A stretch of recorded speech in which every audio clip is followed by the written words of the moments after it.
I've looked forward to it for quite a few months now. When I was here last spring, Dr. Black asked if I would come for such a meeting, and I agreed to do so. And I appreciate the invitation from him. Thank him for it. Thank him for the opportunity of being back on campus. I also appreciate the opportunity of being back with Dr. Black, a man that, as he has said, I have worked with in the past, a man for whom I have a growing appreciation and affection.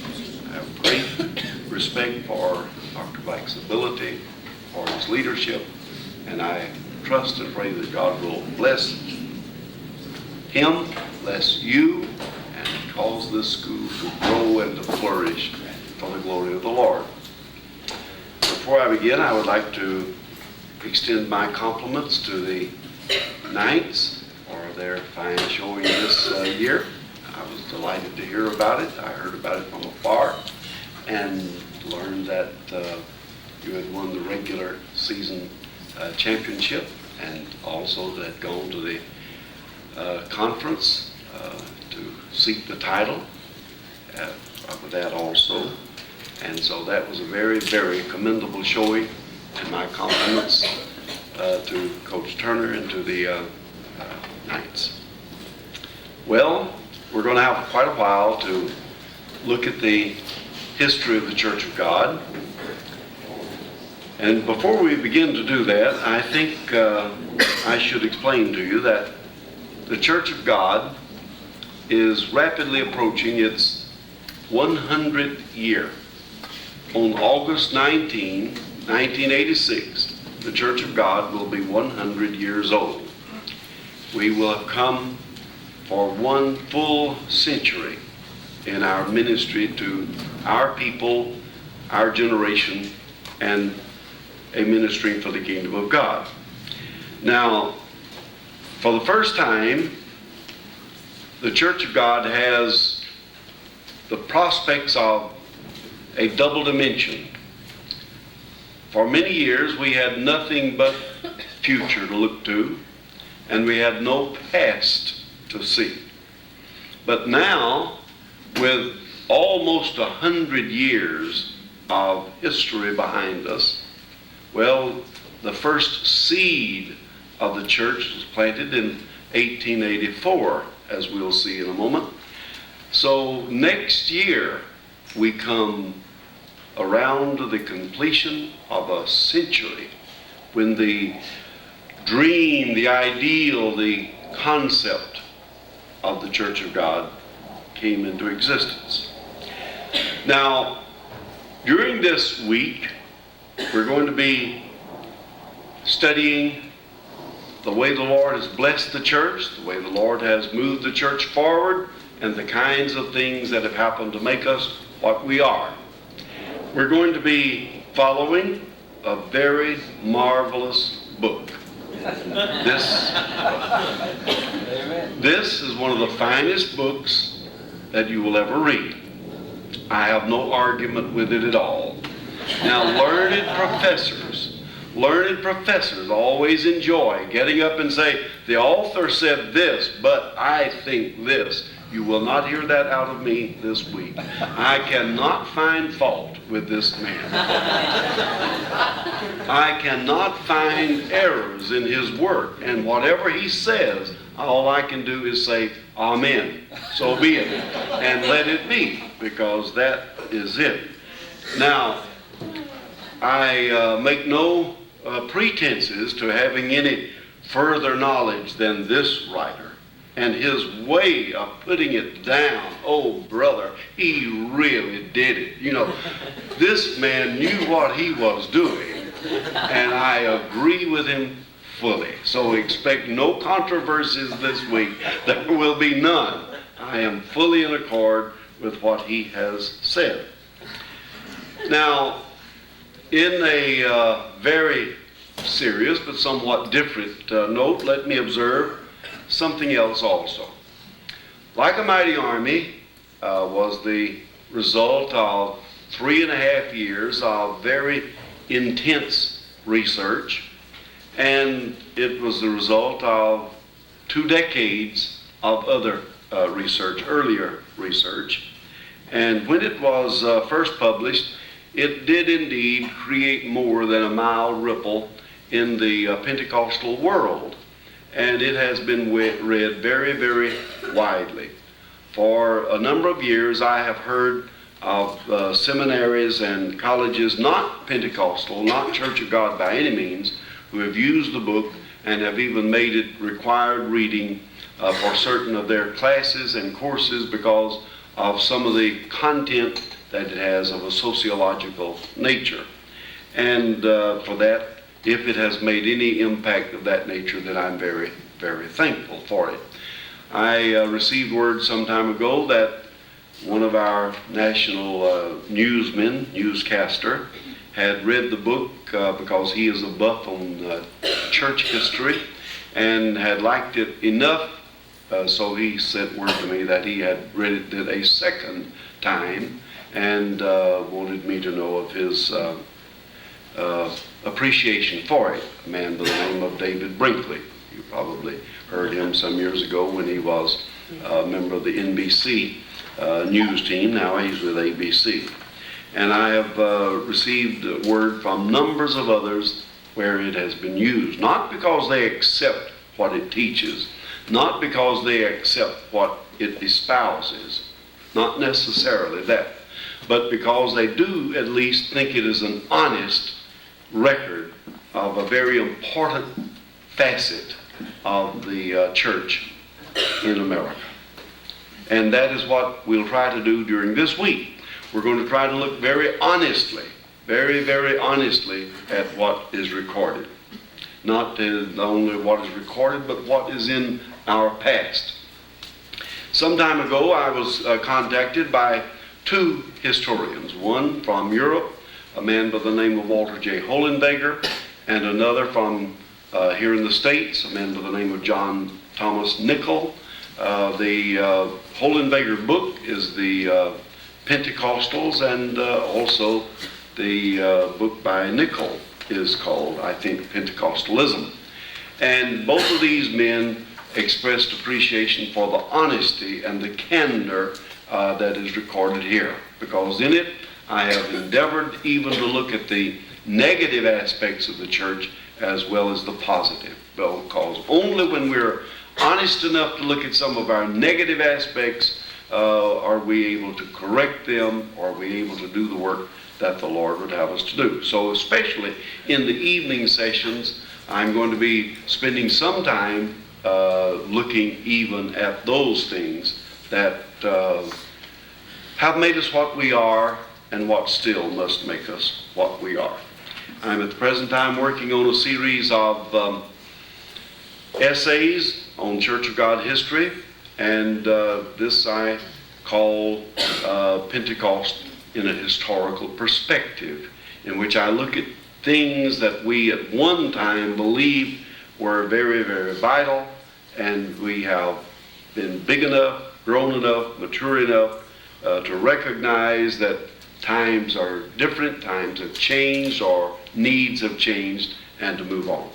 The reason the Church of God, which is the oldest Pentecostal movement in America, and according to Donald G., who was one of the premier historians of Pentecost, the oldest Pentecostal church in the world. Dr. G., before he died, he and I were very good friends, often discussed with me this prospect that we very well may be, no doubt we are, the oldest Pentecostal church in the entire world. In the United States, we know. Now, the Church of God began at a time and a place that one would not have expected it to happen. I've mentioned these preliminary things only in order to show you that we have gained the ear and the attention of the world. We have gained the ear and the attention of our day and of our colleagues. We see it on every side. When Like a Mighty Army was first published, there was no such thing as a charismatic movement. That came along 2 or 3 years later, and I'm highly complimented to have heard in a recent convention that I attended, some credit of that given to the honesty and the, as they called it, the intellectual credibility that was found in the book here, and that had helped to encourage people of other denominations to seek the experience that it tells about here. Well, that is the only way we're ever going to make it, is to be honest with ourselves. We've got to be honest with who we are, and we've got to be honest about what we are. Now, when I was first given the assignment to write Like a Mighty Army, the Executive Council, the Supreme Council it was called at that time, began to stipulate certain things that they would like to have in the history, the things that they would like to have done. And one of the men said, I don't think we should ever tell anything bad about ourselves. And I was a young man at that time, 32 years old, with a whole lot more courage than I have now. I'm older now and more chicken now, and I might not do it now, but in those days I didn't fret at all. I said, if that is what you want written, that is propaganda. I am not interested at all, and I would like to decline the assignment. But if you want a history written, and I'm at liberty to write what I find, then I'll accept it. And that was exactly the conditions, and that's the way it was done, and that's the way it's going to be this week. We're going to look at it exactly as it comes down, exactly as it is, and with that we will move forward. Only when we're that honest, only when we're that courageous, can we really move forward to do the things that need to be done. The Bible never scorned to tell the story as it really was. Not that there are bad things there, but there are things that we still need to be aware of. The Church of God was born in the most inauspicious part of the United States at that time. Appalachia had become a byword for impoverished, backward kinds of people. The Appalachian states in the southeastern United States were well landlocked. They were an insular part of the world. The people lived in the mountain fastnesses, and there they stayed, and that to them was the world.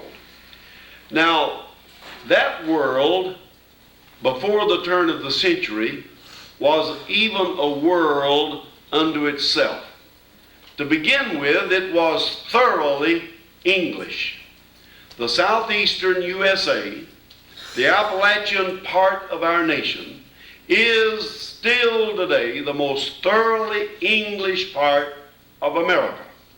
Now, we sometimes look at New England, Boston, and all of their broad Oxfordian accents, and we think that that is the most thoroughly English part of America. But that is not true. That is an illusion that happens because of the great influx of Irish and Italian and Slavic peoples that have come into other parts of the world, of the country. They are not as purely English as we are. Now, when I say we are, I mean the Church of God, where the Church of God is born in the southeastern USA. The people that came to those states and founded those colonies, however, were not from Oxford. They were not the landed people. They were not the aristocracy. They were not the people that you would regard as the truly cultured people of England, but rather they came from the underprivileged, the underside of England. They came from the Midlands of England. They came by and large from debtors' prisons and bought their way out of prison by being willing to come and willing to settle here in the American colonies. Now, that's how those mountains came to be populated originally. Years passed, generations passed, centuries passed, And still the people were locked there in the mountains. And there they were, rock-ribbed, tough, tenacious people. And I have found that there is a definite correlation. And this is one of the writings that I've done in the new book that I'm telling you about, that I'll mention at times as we go along through the week. And that is that the origins, the dayspring of every movement does indeed have a cultural effect on what kind of people or what kind of church that will be. That will show and explain to you some of the differences that you find in the various Pentecostal movements. You have to go back to their origin, and you have to see the culture from which they were hewn and out of which they grew, and that will help you to understand some of the reasons that they have distinctions and differences even today. Well, that's where the Church of God was born. We were born in a place that was tough and a place that was durable. It was a place that had its tremendous advantages, but it also had tremendous disadvantages as well. Now, among the advantages was that they were thoroughly English, and they had brought from England with them a real set of mind and a real frame of lifestyle that was self-sufficient. They were able to get along. They were tough, and they were hardy, and they were always suspicious of the outside. Now, the kinds of jokes that you hear and the kinds of stereotypes that you hear about the Southeast at various times is not all that wrong. Some of it is very, very true.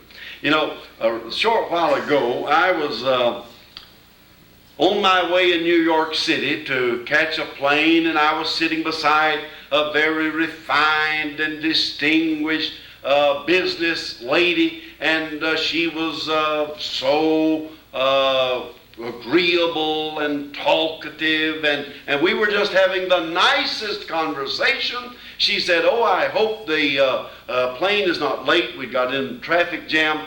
She said, "I hope we're not late, and I missed my connection to Chicago." And I said, "Well, I hope I'm not late and miss my connection also." She said, "Are you going to Chicago?" And I said, "No, I'm going to Atlanta." She said, "Oh, are you from Atlanta?" I said, "No, I'm changing planes in Atlanta. My home is in Tennessee." That changed the whole dynamic. These are her words, not mine.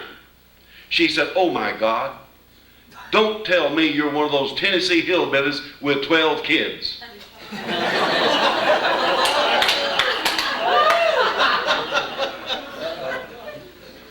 I didn't know what to say. I had run head on into a stereotype about Tennesseans. We were hillbillies with 12 kids. And I have 12 kids. And how do you explain all of that? Well, the nation has gathered these stereotypes, and they have been passed on through various and sundry media. Now then, at one time, there was a fine New Yorker cartoonist that had a very splendid, kind of funny cartoon, which was named Barney Google. Now, Barney Google was a New York shyster. He owned a racehorse called Sparkplug. And Barney Google took this racehorse Sparkplug all over the nation and entered him in races. And he finally landed up down in Appalachia. And in Appalachia, he met a very uncommon kind of fellow to New Yorkers, and a very uncommon kind of fellow to those that were reading his comic strip. This man's name was Snuffy Smith.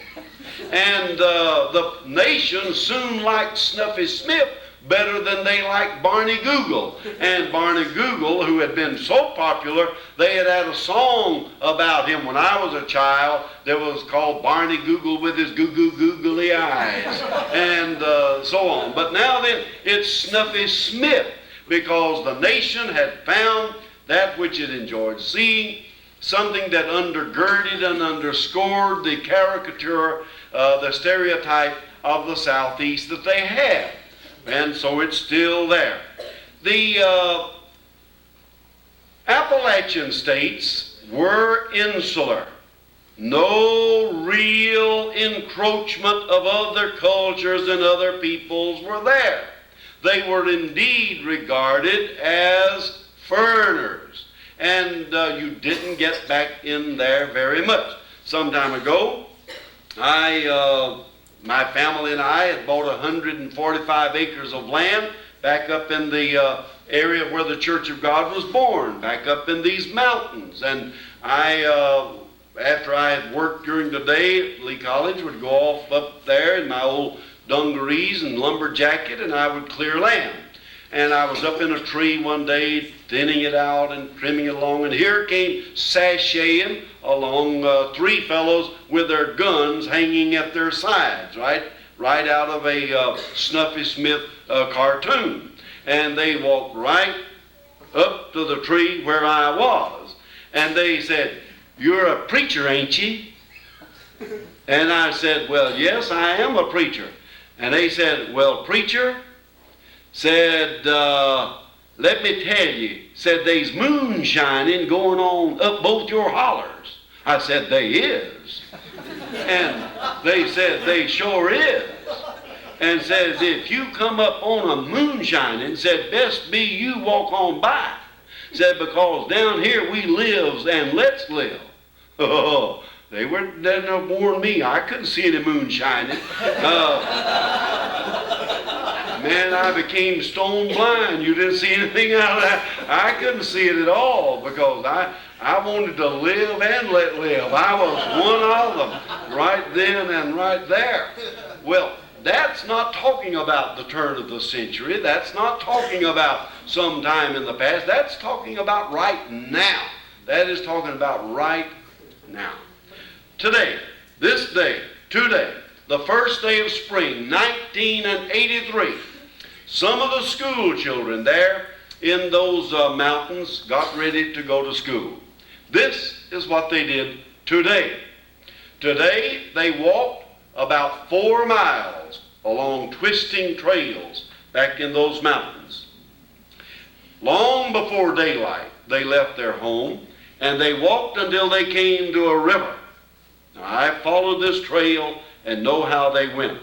When they came to the river, they got on a flatboat and poled themselves upriver and cross river to the other side.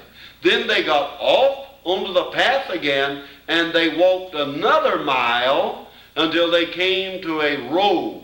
Until then they had creek beds mainly and no real roads. And there they waited until the school bus came, picked them up, and they're in school right now while we sit here in Fresno, California.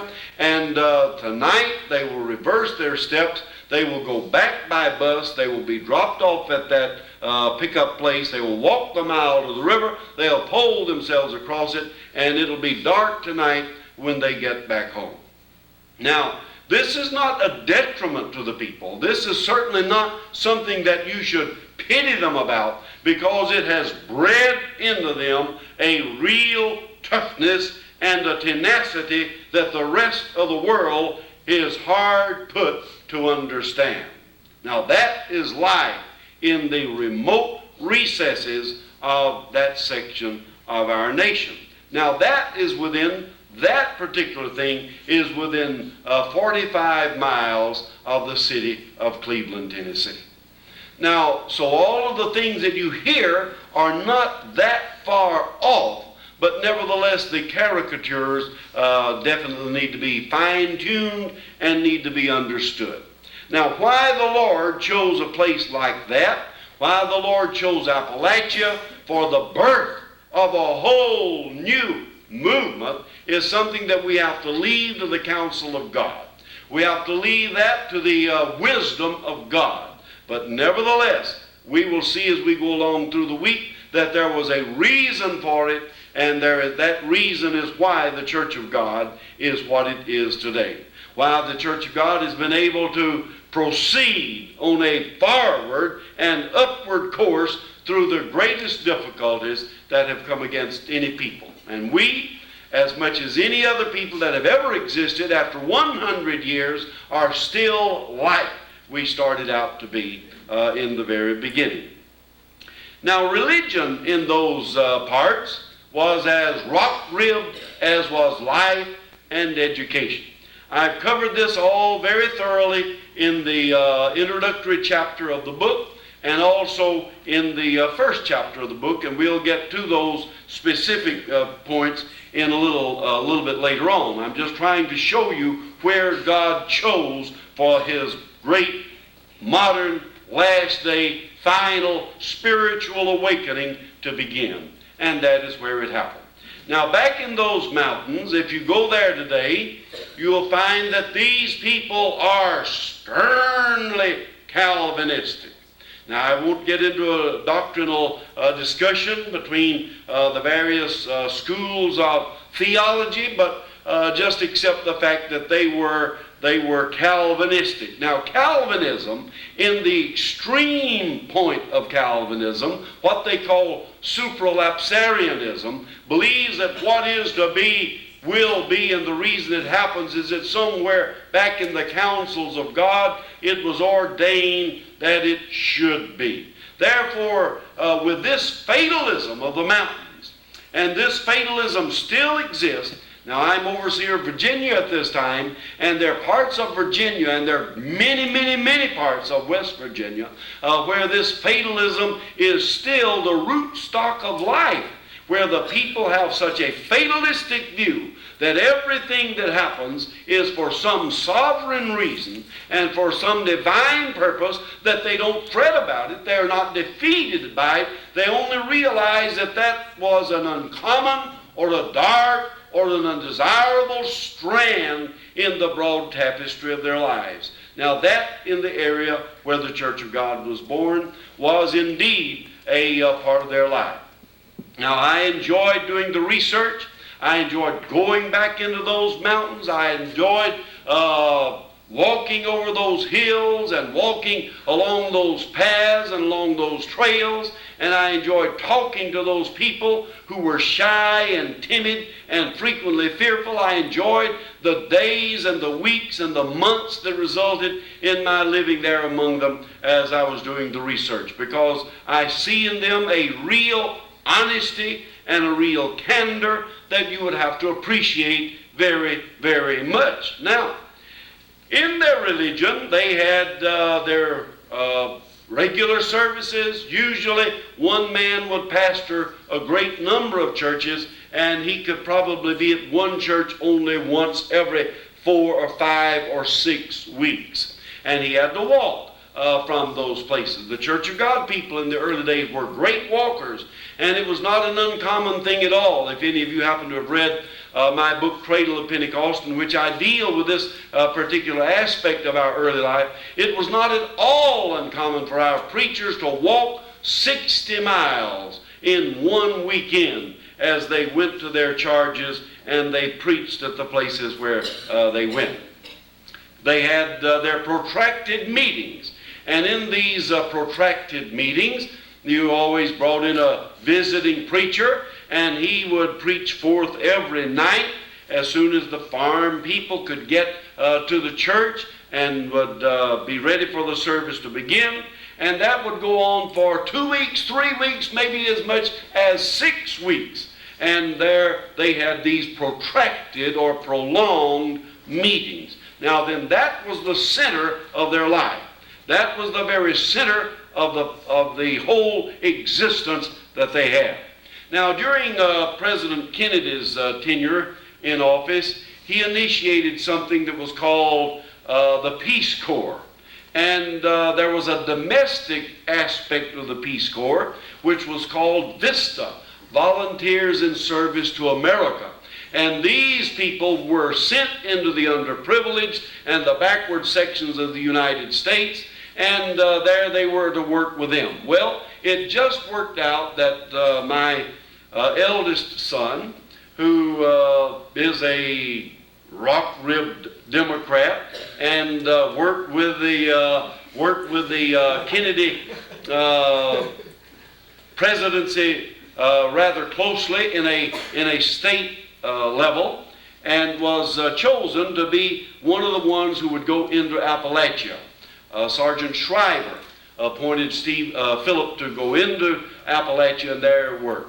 He wore out about 2 cars as he would drive up and down the creek beds, which sufficed as roads. And as he made his way into those far recesses, back up the hollers, and not hollows, but hollers. You've got to know a difference there. And they would go up the hollers, and there the people lived, and they still had newspapers or at least magazine pages pasted on their walls, and that sufficed as wallpaper to keep the cold out. Even now of today, you cannot imagine the kind of isolation and the kind of remoteness that exists in certain places up there. Now that is the kind of place that the Church of God was born in. That is the kind of place where it was. Now, these Calvinistic believers, believing that if it is designed to be, and if it is ordained to be, it will be. In other words, if you're walking along and you fall down, you don't remonstrate with yourself for being clumsy. You get up and say, thank God that's over with. In other words, it was going to happen. Thank God it's happened and done with now. Now, churches were abundant. Some time ago, I was given an assignment by the National Endowment for the Humanities to do some research in the religion in those mountains, and I spent an additional time in doing that. And just last year, I was invited by the University of West Virginia to join with Dr. Helen Lee Doherty and Professor Harvey Cox, Dr. Harvey Cox of Harvard, in a symposium that they conducted on the West Virginia University campus, looking into the religion of these mountains and the kinds of things that are still there. It is a fascinating, a very, very fascinating thing. And one thing that really struck this Harvard Dr. Cox, and one thing that has constantly fascinated Dr. Doherty, who is a product of the West Virginia mountains, is this very fact of their lives, this supralapsarianism, this belief that what is to be will be, this kind of thing, has given rise to a plethora, a whole hamper of little independent congregations. You go back in there today, and you will find in certain parts of it, churches, they go by the same name, but they have no relationship to each other because they are independent of each other. These are the independent holiness churches. These are the independent things that exist even there in that area. I found it very humorous. One thing I found during the course of my going back into the mountains and doing the research was a church they called the Hound Dog Church. And I wondered, well, how in the world did they get a name like that, the Hound Dog Church? Well, it was very simple. In reality, it's not all that difficult to understand.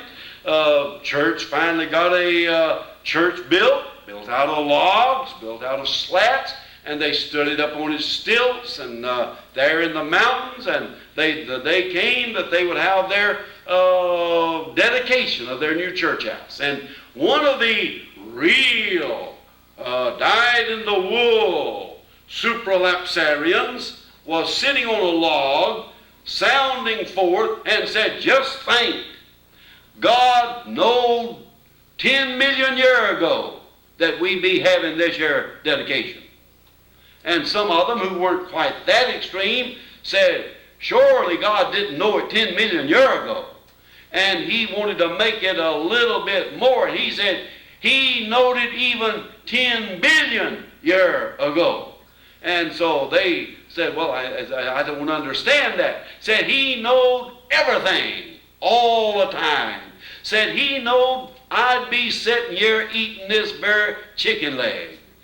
And they said, that very chicken leg? He said, this very chicken leg. And just at that time, a hound dog jumped up and grabbed it out of his hand and crawled under the church and ate it. And they had a fuss. And they came to a separating of the ways. And they, one side, I don't remember which, moved down the holler a little farther and built them a church. And it was always known as, and is known today as, the Hound Dog Church. These were not Church of God people. But this is the fabric. This is the part, an important part of the American scene that God chose to give the Church of God birth. He didn't go to the campus of Oxford as he did with John Wesley. He didn't go to Wittenberg as he did with Martin Luther. He didn't go to some places where you might expect him to go. But there, out of the most inhospitable climate, the most unlikely populace, the most isolated section, God let the church be born. So that we would be, like the early Corinthian church, unable to look back to nobility, unable to look back to those things and find satisfaction or pride or arrogance, but that we would remain of humble origin and of humble root in order to do the work that God wanted done. Now, if I have painted to you a bleak picture, I have painted to you an accurate picture. One that the Lord chose, and that was His doing. That was the Lord's will. Because in those mountains, there were some sturdy, spiritual-minded men and women who ate for spiritual reality.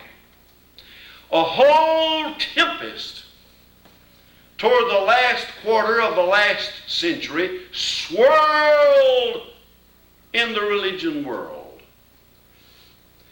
And this was the birth of what we have come to call an ultra-liberalism. What we have come to call an ultra-worldly mindedness. What we have come to call an intense secularism. And there crept into those mountains certain aspects of this secularism and of this worldly mindedness. And the isolation could not hold it out. Now then, there was at that time one man by the name of Richard G. Spurling, a man 70 years of age, who felt a deep yearning for spiritual revival in his beloved Liberty Baptist Church. Now, when I say Baptist Church, let me identify the Baptist Church. It was not the Southern Baptist Convention.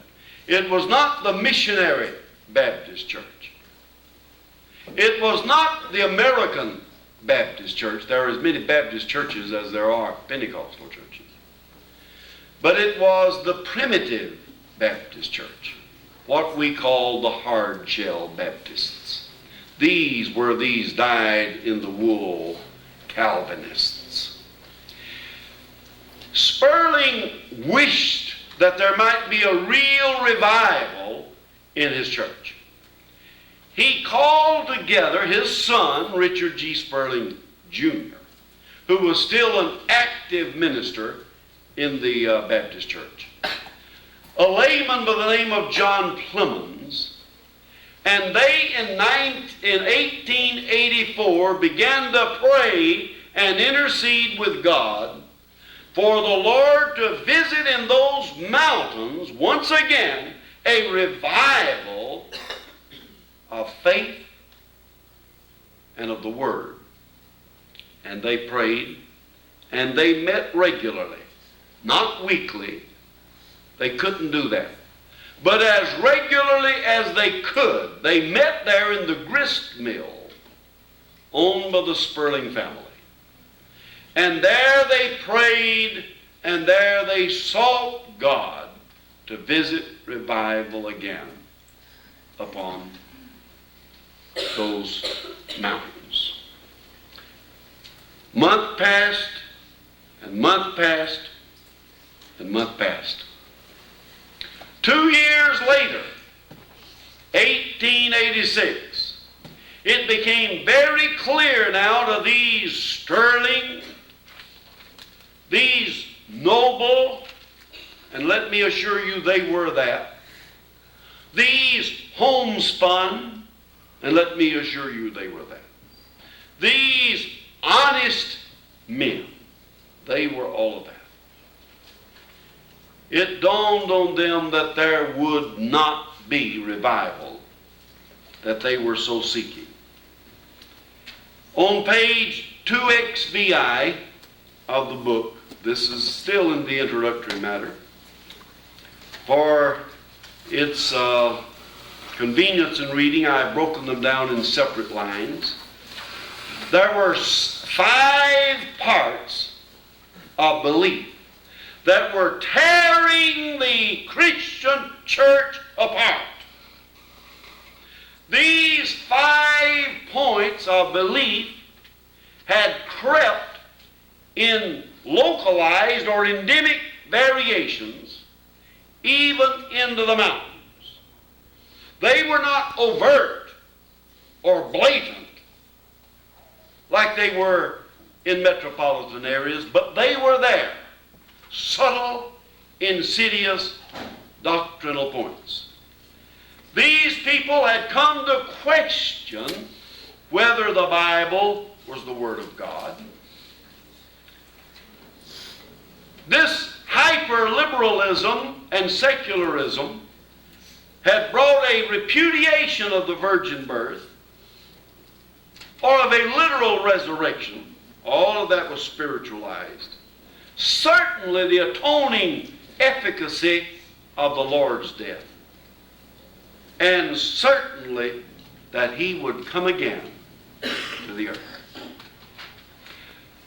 Now this cleft that split the Christian church all across America and Europe at that time, divided on one side those who called themselves liberals, and those on the other who called themselves fundamentalists.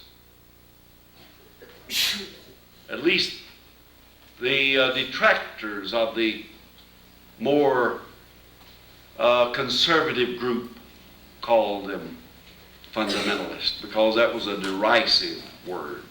They called themselves conservatives.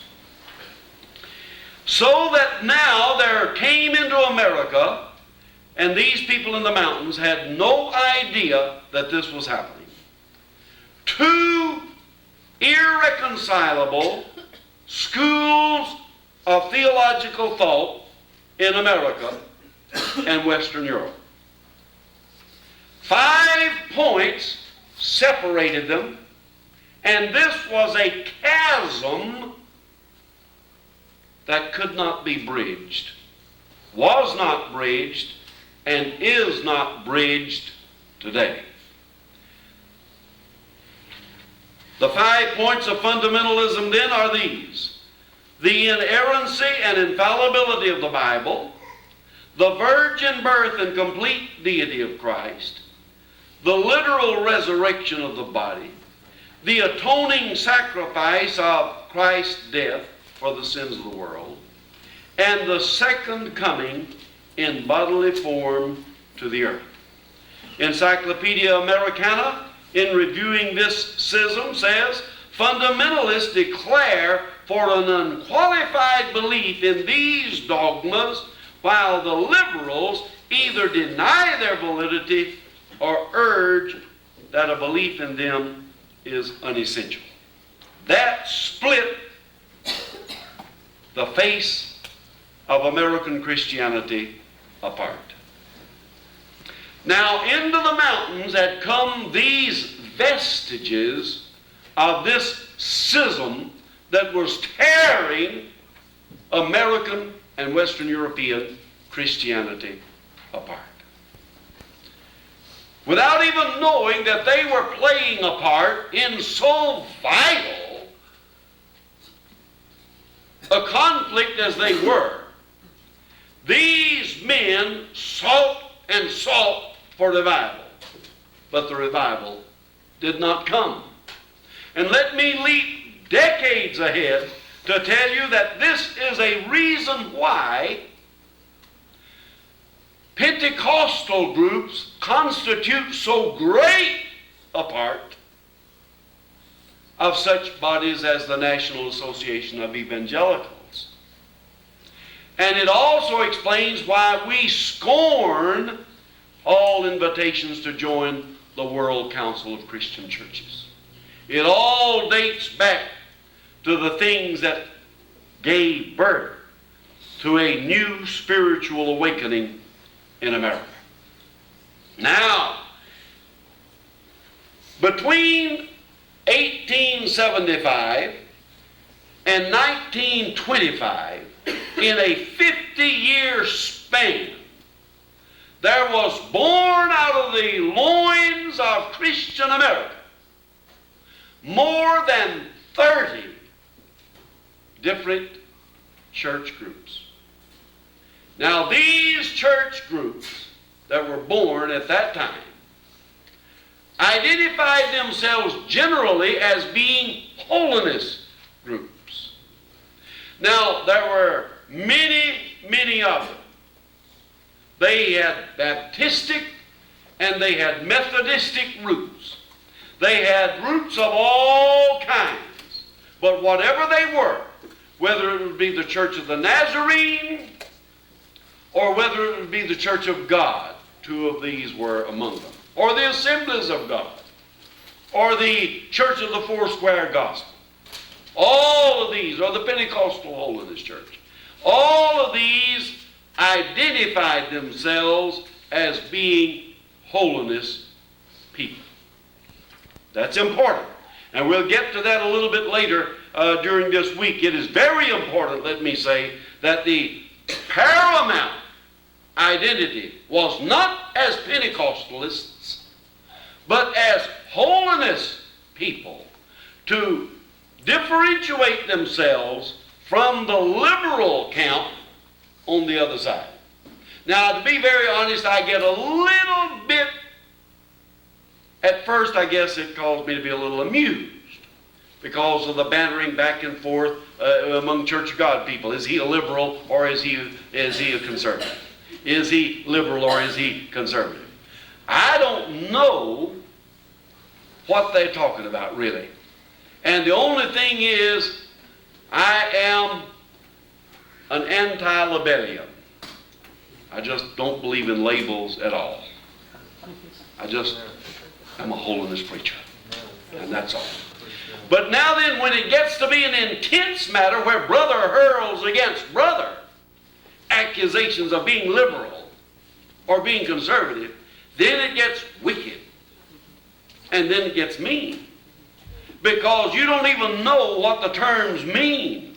A liberal is a man who denies that the Bible is the Word of God. Denies that Jesus was born of a virgin. Denies that there is to be a literal resurrection. Denies that there is any efficacy in the atoning blood of Christ. Denies that he will come again. That is a liberal. But we think of a lifestyle. I remember early in my days when a man was scathed for wearing a red tie.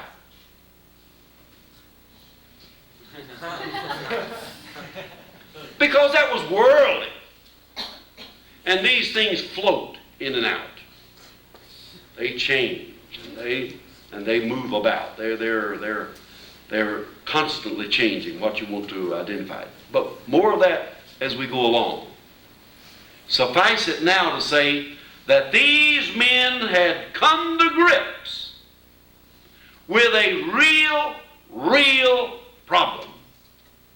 They'd come to grips with a problem that was beyond their ken, beyond their understanding, beyond their comprehension. They had come to grips with a real problem. Revival did not come. So, on August 19, 1886,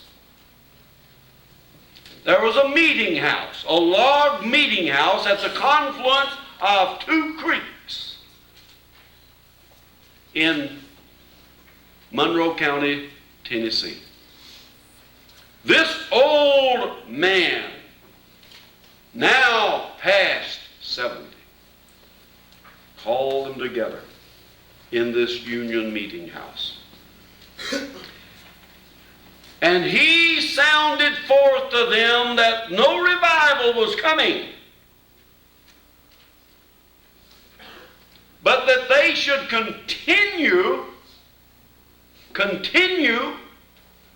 to do all they could to bring it about.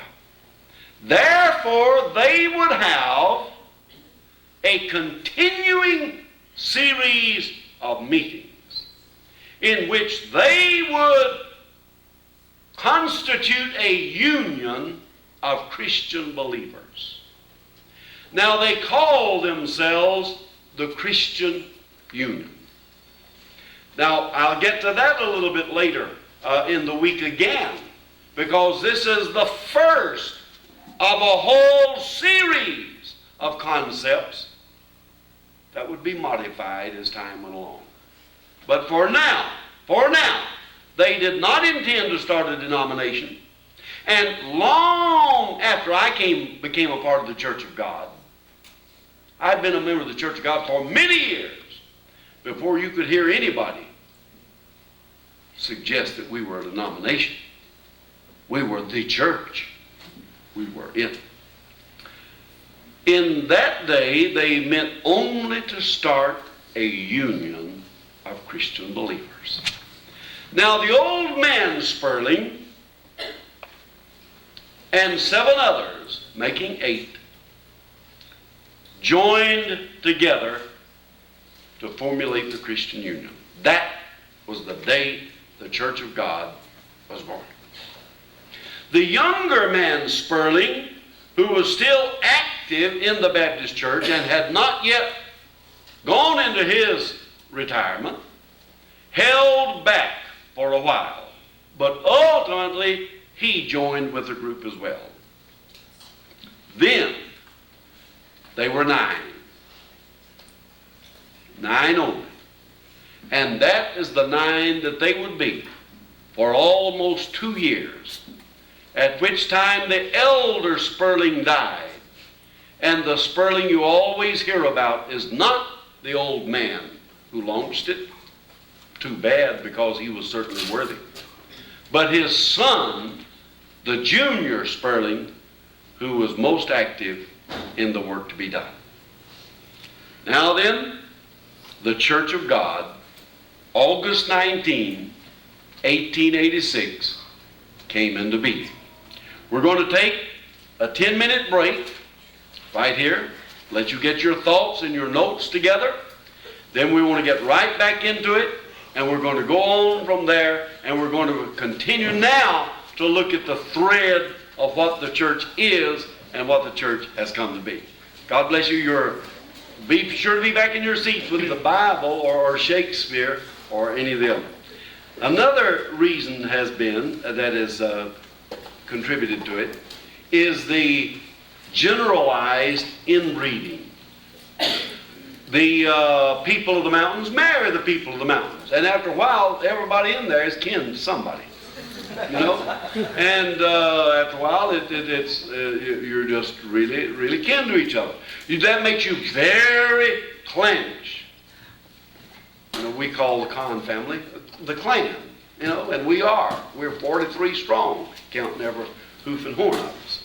You know, well, we don't hurt each other, though we are rough. I had some rough treatment yesterday. I had the rough treatment. But we don't really hurt each other. The only people that get hurt are the innocent people that wander innocently into the crossfire. Man, you liable to get smashed around a little bit. Well, that's the way it is in those mountains. They know who you are, and they know how to do. I don't tell all this stuff.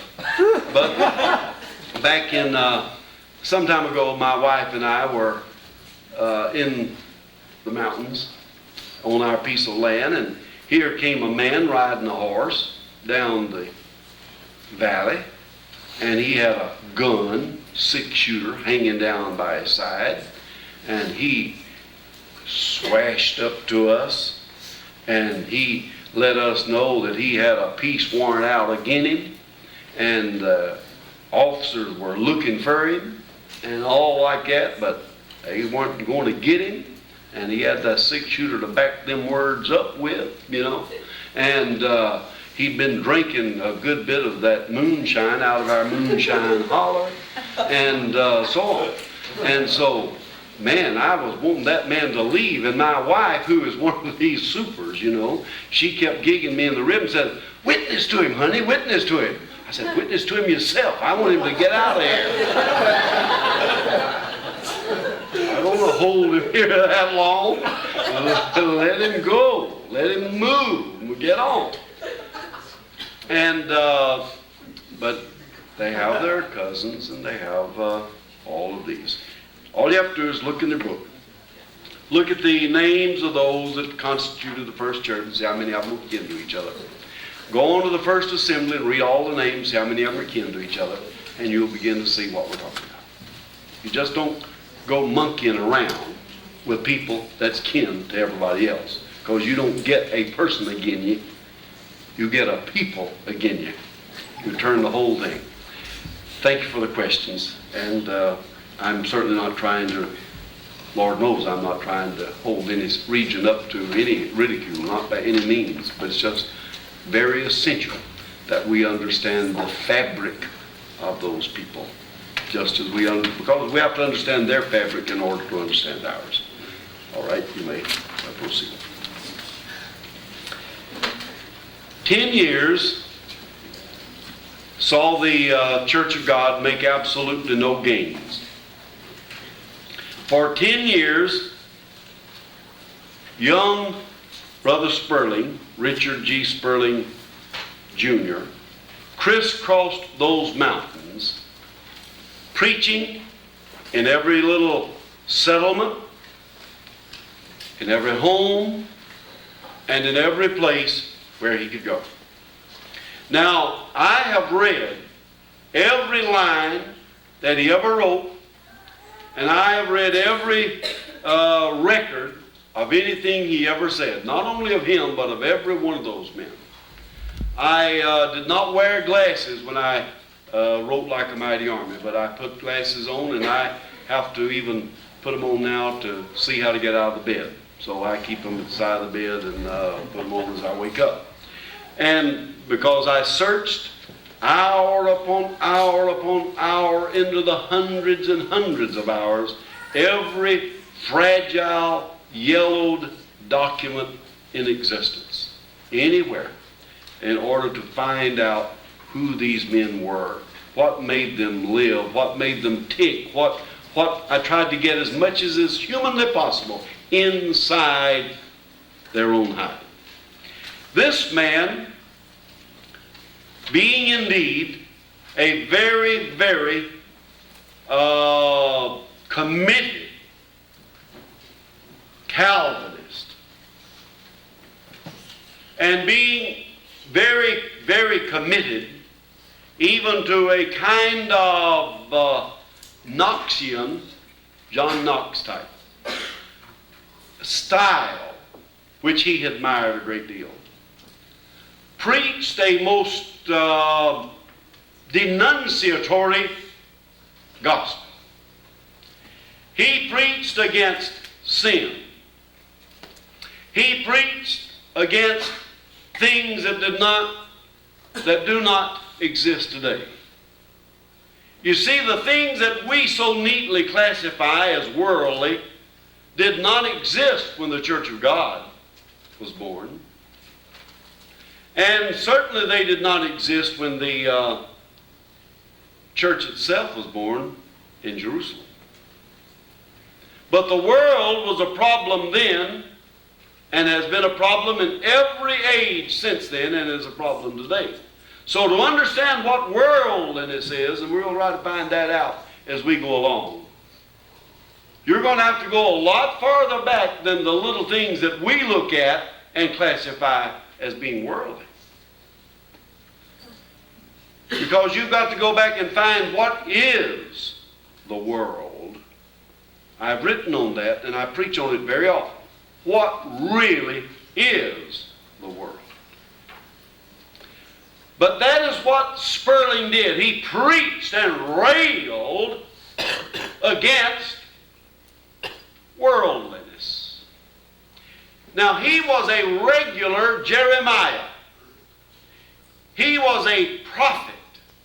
He was a prophetic preacher, because he denounced this and he denounced that. His whole sermon style was denunciatory. How many did he win? Not one. That decade started with 8 and it ended with 8. There were only 8. And for all of his fulminating against things and against people and against issues, the work of the Lord was not really done. Unless he was planting seed, sowing seed, or unless he was making the ground fallow, which is altogether possible. Very likely, in fact. But at least there was no positive results of the denunciations he made.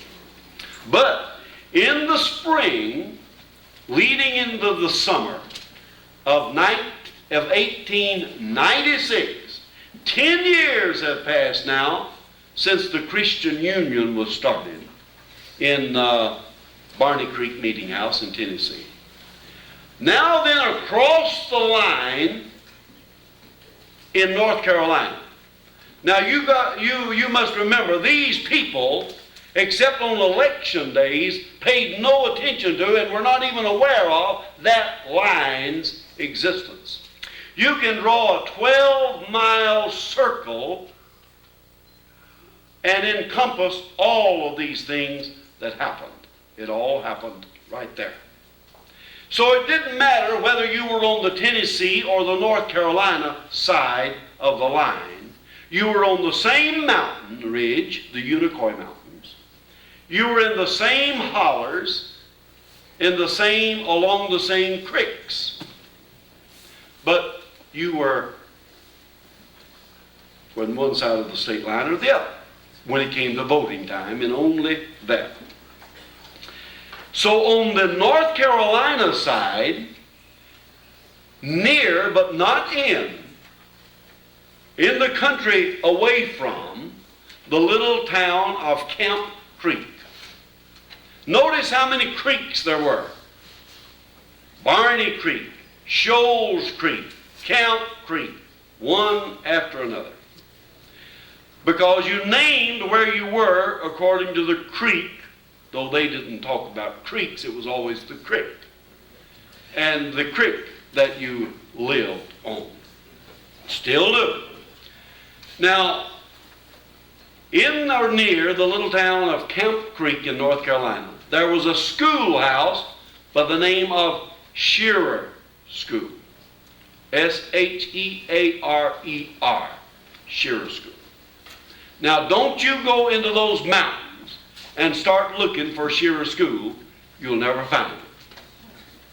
You will not even find where it was, because I never did hear of it.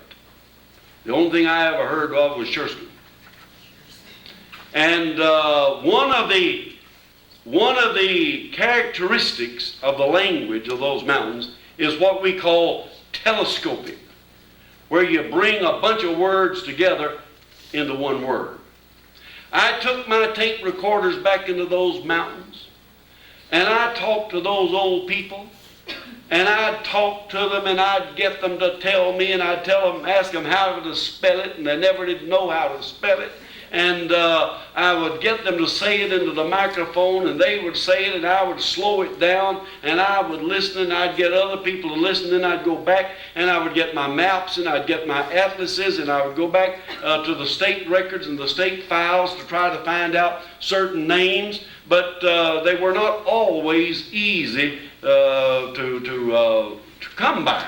So at the very best, this is a close approximation to what I think they were saying, because I got more people to agree that Shearer School was S-H-E-A-R-E-R when I found out that there had been a Shearer School, but none of them ever, not in this lifetime, was guilty of saying Shearer School. It was Shearer School.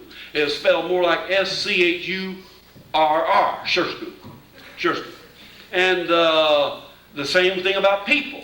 I tried to find out who the people were. And that was hard to find out too, because you never did get them to spell it out very much. Old Paint Braun, he was a good old man, you know, and you work all day trying to figure out what he said. Well, it came out in my book, P-A-I-N-T, Paint, B-R-O-A-N-G, Braun. But all I ever heard was Paint Braun. And so on. And I heard it slowly, and I heard it carefully.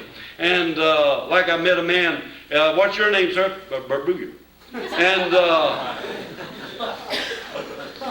And I said, who? He said, Bert Booger. And I asked him to spell it, and he did. He knew how to spell it. He was an outlander anyhow. And it was B-O-Y-E-R. I said, oh, I thought that was Boyer, French. He laughed, and he said, well, it did used to be, until I came into the mountains. And said I never could teach them to say that. They just called me Bert Booyer, and said I just joined them, and I'm Bert Booyer. And when I have to write it out, I write it out. Well, that is not in any way, that's a characteristic. We do it today. What in the world became with those peanuts? Jeet 'em? Man, we drive people crazy. Did you know that? They come out of the north and we drive them. Did you eat them? We can take 4 words, did you eat them, and make it one, Jeet 'em. And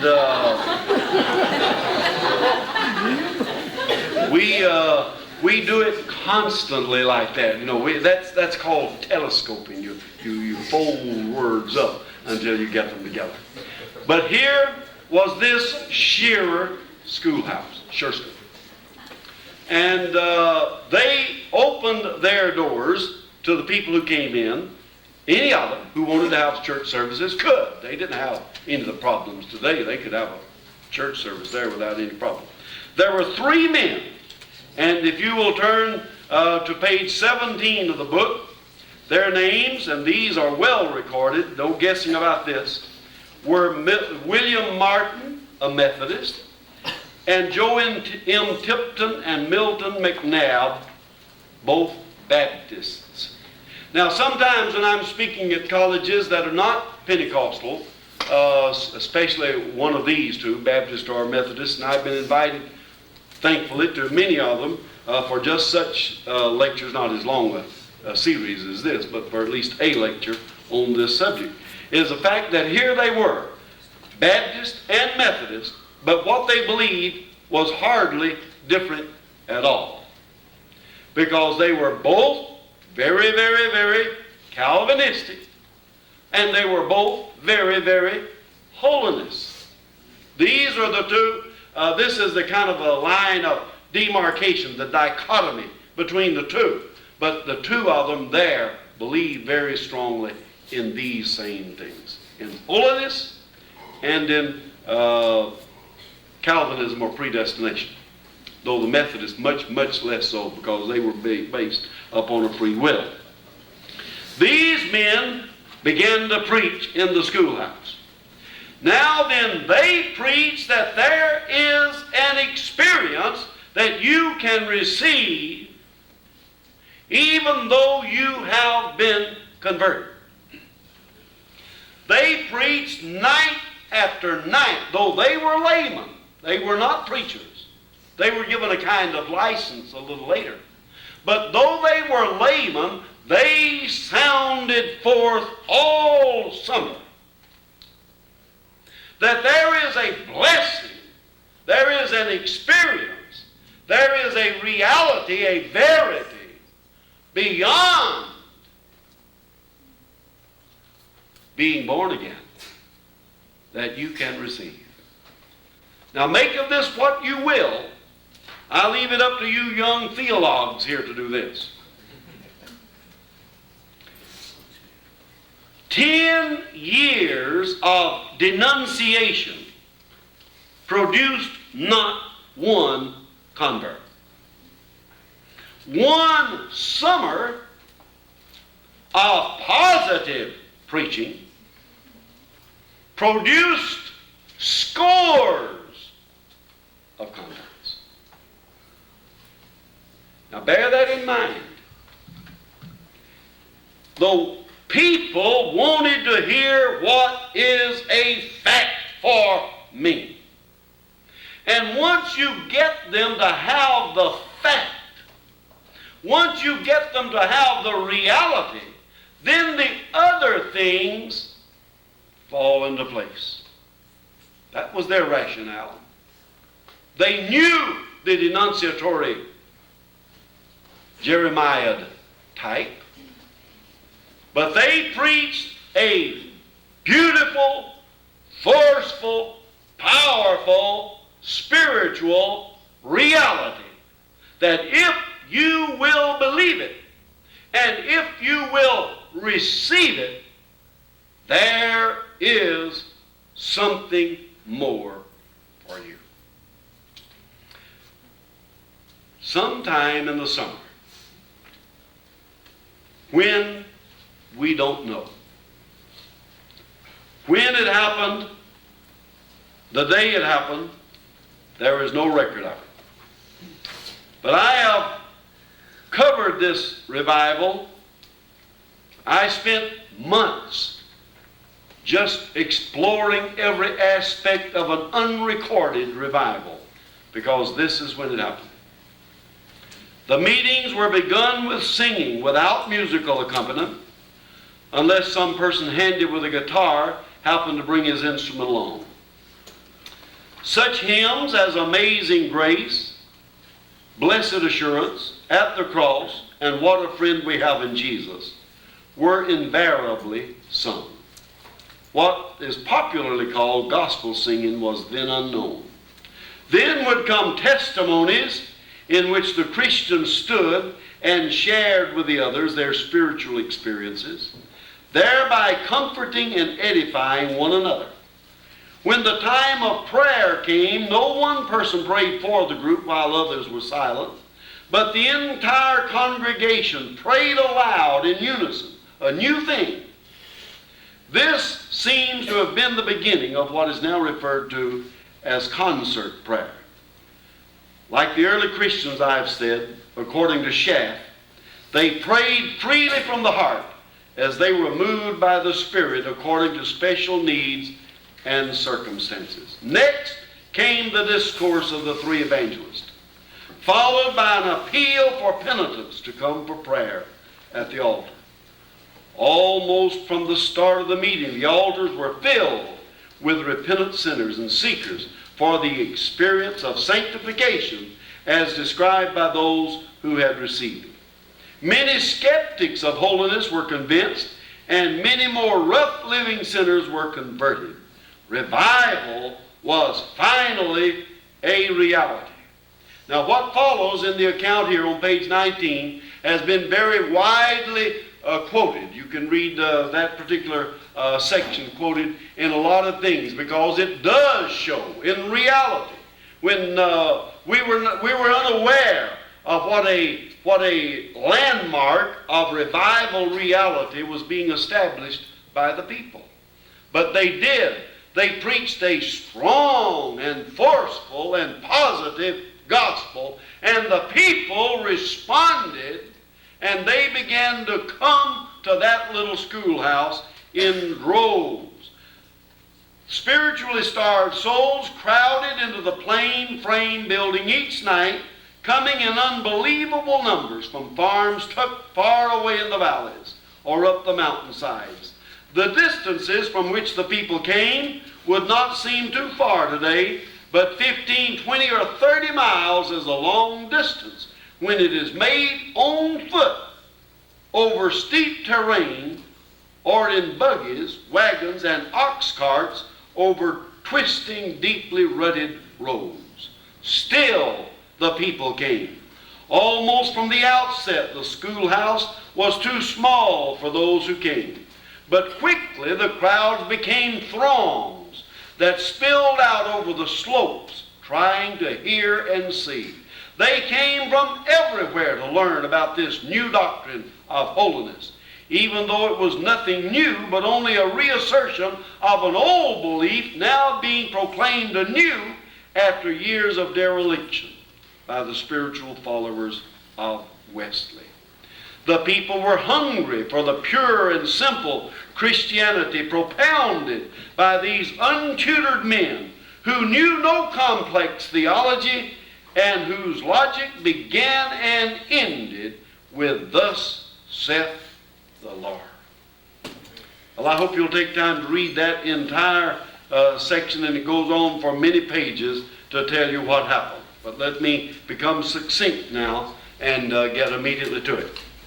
There, in the summer of 1896, somebody in the altar praying began to speak in a language that the others did not understand.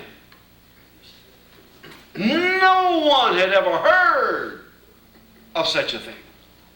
No one had ever heard that such a thing was possible.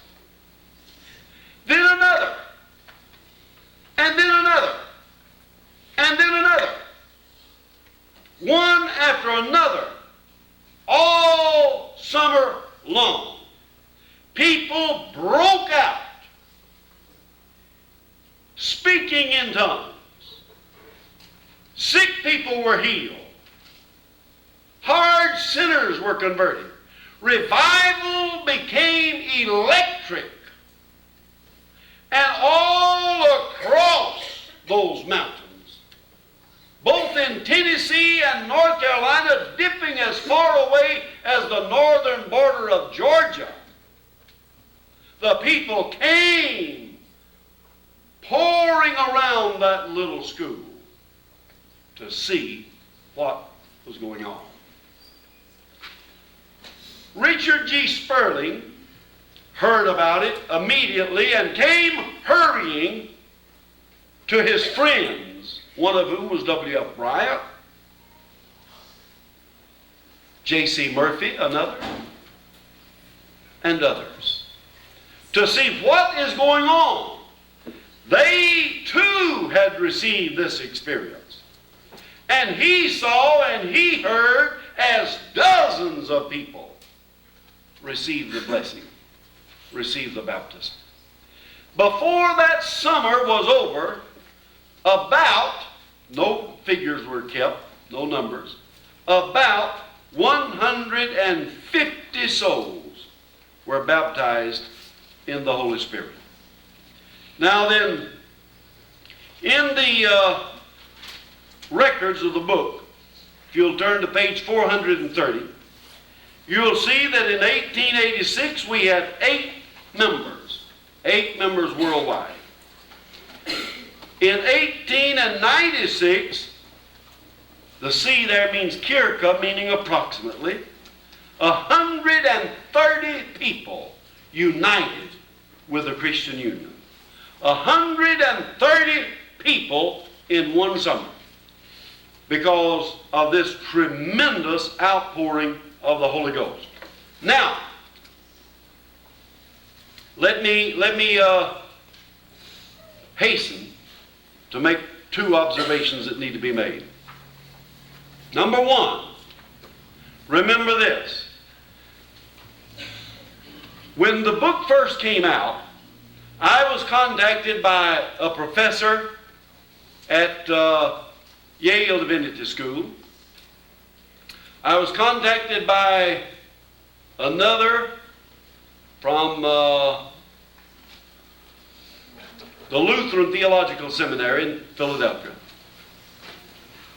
And I was contacted by another in St. Louis. All 3 wanting to know one very, very important question. Which came first?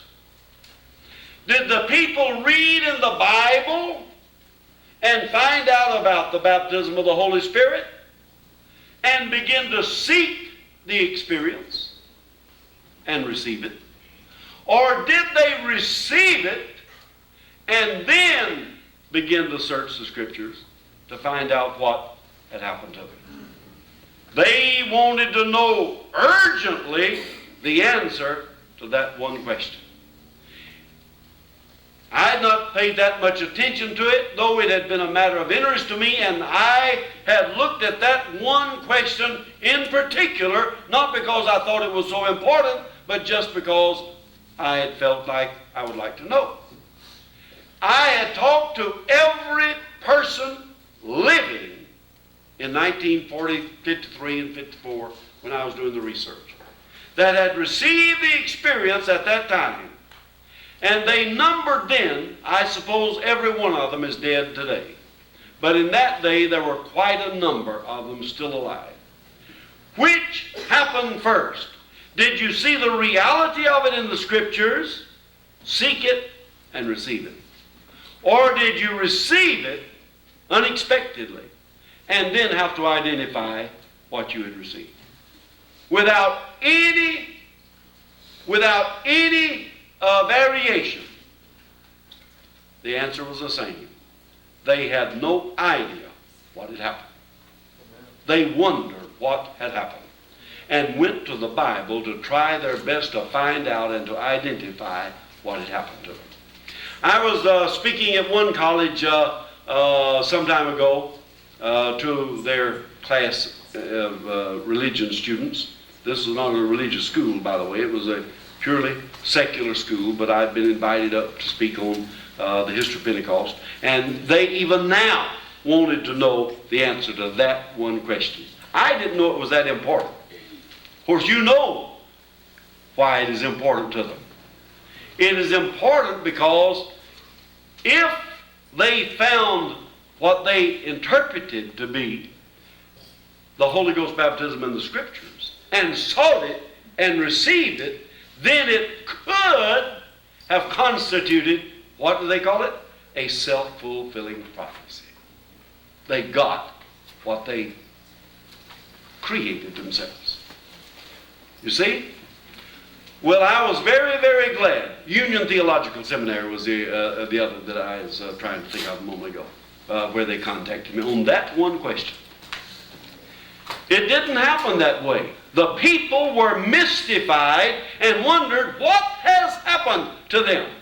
And they went to the Bible and found that on the day of Pentecost, the people had been hilarious.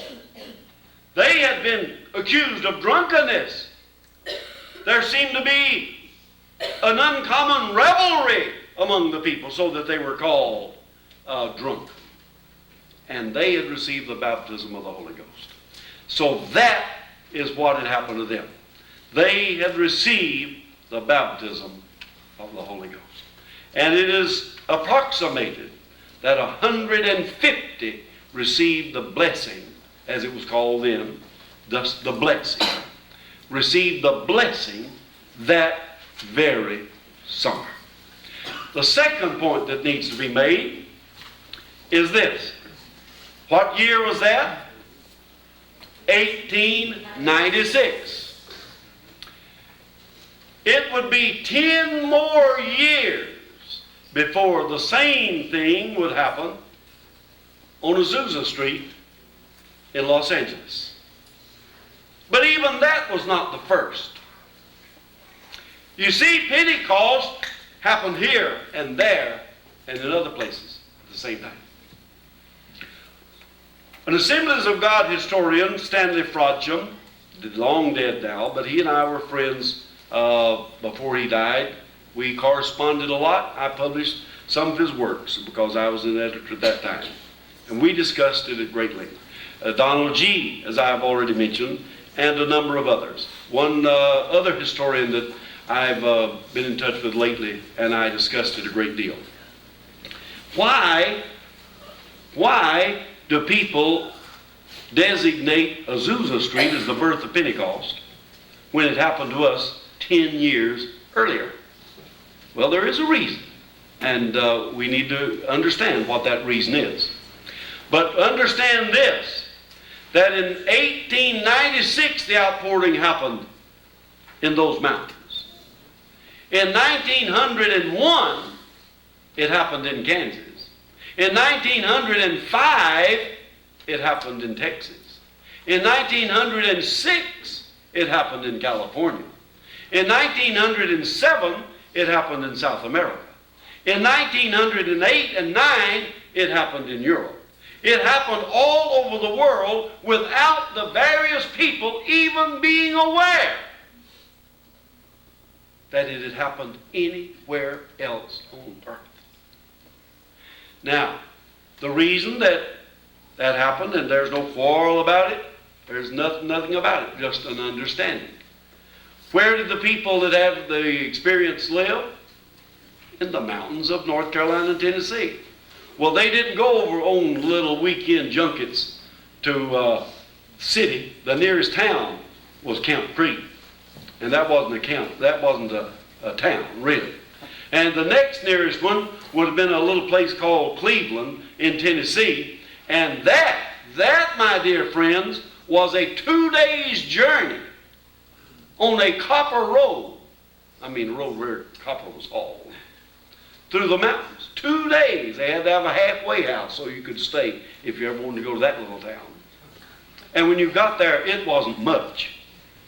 When the Church of God moved there, it wasn't anything but dirt roads and gas lamps. Man, we really brought that place out. I like to tell the city fathers that. Little joke there.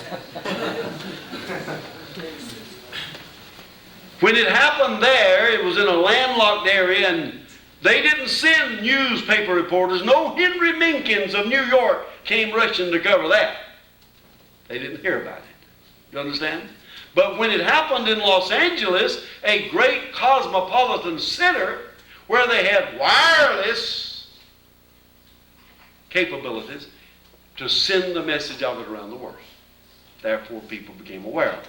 Then, as it rolled from Los Angeles to other parts, there were these other pockets found in Texas and in Kansas and in Tennessee and in other parts of the United States where it had happened previous to that. So that is why, and it's fine, that people generally regard 1906 as being the birth of the modern Pentecostal movement. There is a strong possibility, if that had not happened then, that it still would not have, from that mountain launching post, have got out to the places to where it has gone. Now then, the whole dynamic of the church changed. Now then, it is not by any means a little isolated, insular people of 8, but it is instead a compact, spread over the whole mountains area of people who have received the blessing and the baptism. That's how it was born.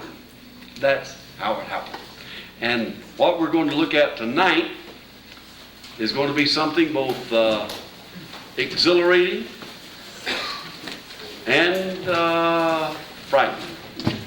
But tonight, and I've tried my best to arrange the lecture so that it will be in the evenings, that we will be dealing mainly with some of the tough nut issues that are going to come up. So you be here tonight, and we'll be looking forward to it, because tonight we're going to look and see what the aftermath and consequences to this great revival were.